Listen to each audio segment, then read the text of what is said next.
বলছি তোমাকে কাজ করতে হবে না। আমি নাইটিটাকে ওপরে নিয়ে যাবো বলে এখানটায় রেখেছি, আগে দৌড়ে নিয়ে চলে গেল। সব বোঝে, সব দেখছে। আবার কোথায় রেখেছো নাইটিটা? কোথায় রেখেছো মা? চলো চলো চলো, কত কাজ করে দেয় গো আমার বুড়োটা। ওরে বাবা রে, কোথায় রেখেছো?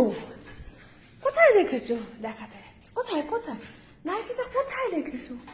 ও বাবা, ওই দাদা ভাইয়ের সামনে রেখে দিয়েছে। এ কি কথা? নাইটিটা ধুতে হবে তো।